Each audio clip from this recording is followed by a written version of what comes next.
Sometimes, the biggest storms in a family are not caused by strangers, but by our own choices. This is a story about love, love that was tested, shaken, and almost lost, a story about mistakes, the kind we make when we're scared, pressured, or trying too hard to be strong, a story about broken trust, the kind that hurts deeper than any wound money can cause, and a story about a marriage that almost didn't survive. Behind every OFW family is a silent sacrifice. A sacrifice made in airports, in lonely rooms, in long-distance calls that end too soon. But what happens when that sacrifice is wasted, when expectations turn into disappointment, and love begins to fade? Today, I am sharing a story that is real, painful, and hopeful, a story of how one decision led to debt, how debt led to distance, and how distance almost destroyed a family, but most importantly, how forgiveness brought them back together. If you believe that love deserves a second chance, this story is for you. Vanessa stood at the airport, holding her daughter's tiny hand for the last time before boarding. Her husband, Marco, tried to smile, but his eyes betrayed the fear of being left behind. Vanessa wasn't leaving because she wanted to, she was leaving because life demanded it. Abroad, she worked long shifts, cleaning rooms, serving guests, standing for hours until her legs trembled. Every night, she stared at the ceiling of her small dorm room, whispering to herself, Kaya ko, to para sa pamilya ko. She sent money home every month. She skipped meals to save more. She hid her tears during video calls so her family wouldn't worry. Sacrifice is quiet, and sometimes it is invisible. Back home, Marco tried to be strong. He cooked, cleaned, took care of their daughter, and managed the bills, but the pressure grew heavier each day. One afternoon, a friend told him about a quick loan that could help him start a small business. Marco imagined surprising Vanessa, imagined telling her, Mahal, may negocio na tayo. He signed the papers without thinking twice, but the business failed, the interest grew, and the debt became a shadow that followed him everywhere. He told himself he would fix it before Vanessa found out, but lies have a way of growing faster than the truth. Vanessa noticed the change. Marco avoided her calls. He always seemed distracted. He stopped smiling the way he used to. One night, while she was on break, a message popped up on her phone. Sir Marco, overdue na pa ang bayad. Please settle immediately. Her heart dropped. She called him immediately. He didn't answer. She called again. Still nothing. When he finally picked up, his voice was shaky, and in that moment, Vanessa felt something break inside her, not because of the money, but because the man she trusted hid the truth. The arguments began, small at first, then louder, then painful.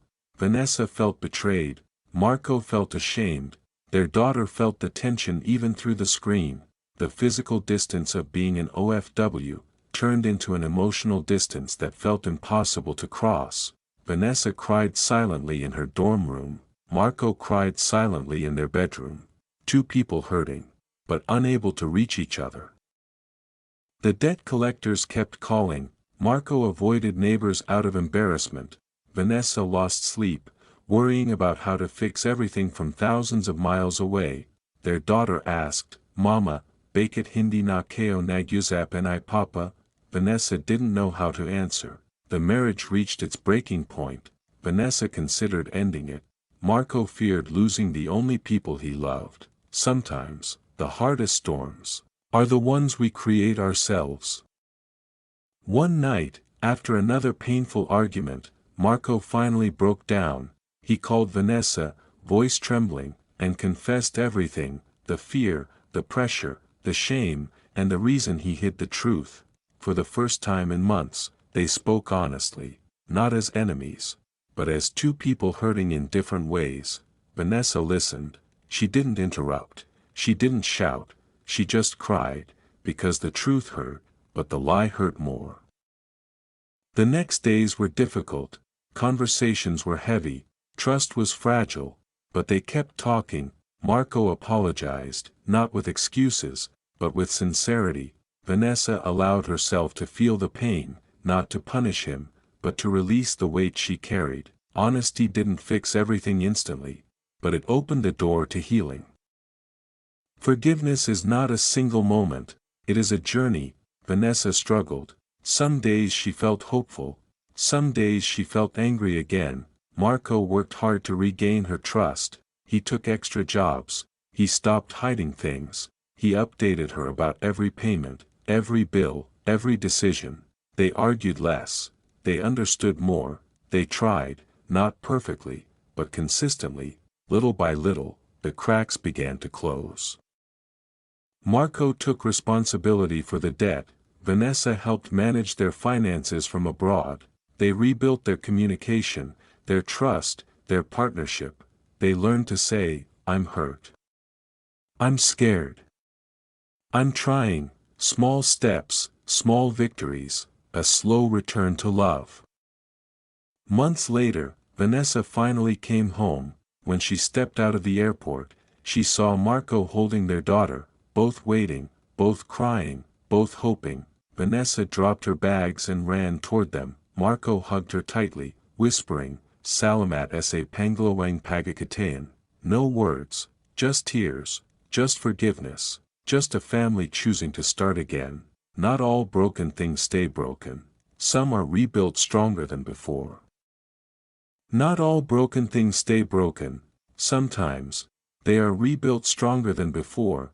This story reminds us that money can be lost, trust can be shaken, dreams can fall apart, but love, when guided by honesty and forgiveness, can still find its way back home. If you learned something from this story, remember, real love is not the absence of mistakes, it is the willingness to grow after them. Thank you for listening.